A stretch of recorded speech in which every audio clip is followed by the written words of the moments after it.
Hey, this is Toad 2 Bravo, and we're going to go out to the range today. We're going to take our IWI Galil Ace chambered in 308 and shoot it from 100 yards today. We are going to see how well we can group, and we're going to be utilizing the Red Army Standard 308 ammunition in the steel case.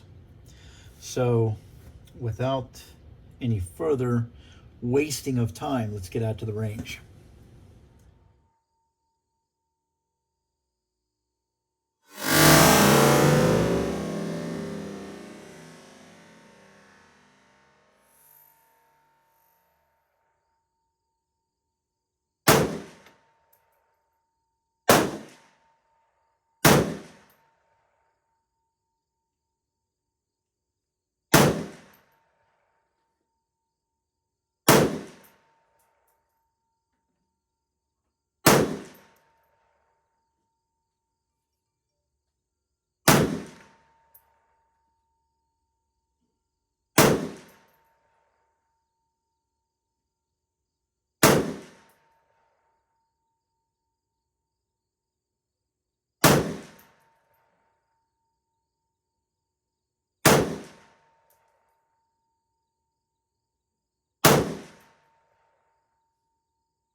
That wolf, it shoots a little bit lower and to the left.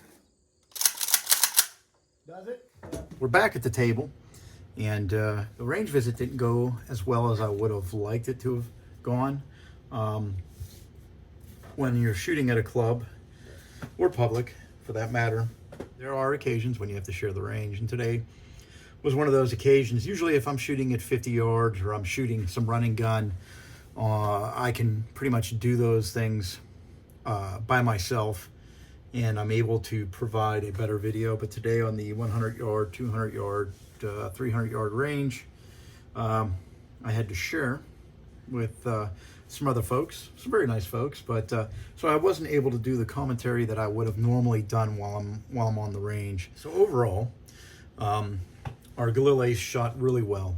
I'm very pleased with the groups that I was able to achieve at 100 yards utilizing the Red Army Standard steel case ammunition chambered in 308. Performed very well. And this is the same stuff, if you recall, if you follow the channel, that I shot at the 50-yard line, which was what we zeroed the scope with. So the performance was fantastic. I didn't shoot from any type of secured lead sled or anything of that nature. I shot pretty much freehand, and at some points I used a rucksack to lay the rifle on. So this might not be the best representation of what this rifle can shoot at 100 yards. Would have been better served to have used a lead sled. So first thing that we'll do, besides sitting here staring at the Galil Ace chambered in 308, which is one hell of a beautiful rifle, we have the Vortex scope on here, same one we had before, 2x7x32. And it's enough yapping about the gun. Let's go ahead and take a look at the target and let's talk about that. So we'll be right back. All right. So this is our target. I'm going to say we roughly shot, I don't know, maybe 55 rounds today at this target here. So like I spoke about earlier in the video, you can see that the target is 5 inches wide and 5.5 inches tall. Our point of aim was in a couple different spots during our shooting. Sometimes the point of aim was here at the bottom of the yellow, sometimes it was center mass of the yellow, and I had a couple sequences where I was at the top of the yellow. There was a couple controlled groups that I shot, and those are the ones that are measured here. This one here at 1.22 encompasses these 5 rounds right here. The .81 is this string of rounds here. The .86 are these rounds right here. And the 1.10 is this string of rounds right here. So overall, I'm very pleased. Keep in mind, I'm thinking that when I do this again, I'll do it with the lead sled and in a more controlled type setup, and I'm sure these groups will be a lot tighter. A lot of this spread here is we're just kind of freehanding it and just shooting rounds downrange and seeing what we come up with. More of a practical type approach in a situation where you might have to use the rifle, whether it's hunting or whatnot.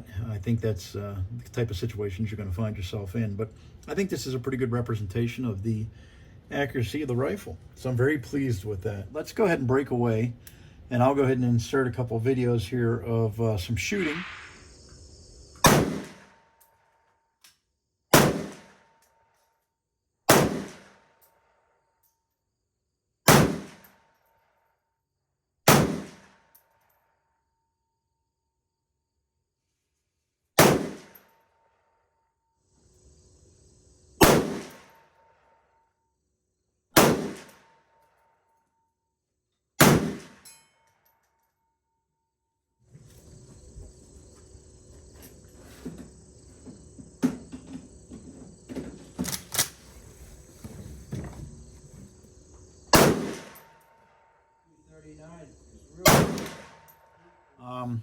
It's a heavy platform. I do want to replace this front end here at some point with Midwest Industries products.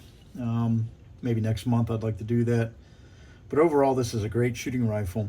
It's well worth the money. It is incredibly reliable. It is well built. A solid battle rifle.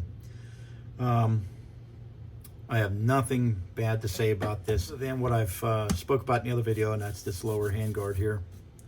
You definitely need a little more real estate. I think that would make the rifle a little more pleasant to shoot. I'm very impressed with this top cover. Keep in mind that this just dovetails in right here where my finger is and then locks in back here, right here at this point. You can see that. Oh, sorry for shaking the camera. But you can see that here where we have our lock in back here and our dovetail right there, and that just locks this top cover in, and it just keeps a solid 0. I have no complaints with that setup. This is just a solid platform. So this is Toe2 Bravo. I appreciate you guys watching the video. I hope you enjoyed it. It wasn't done as my normal videos are, but circumstances are what they are. So this is Toe2 Bravo. I appreciate you watching, and until I see you at the range again. Thanks.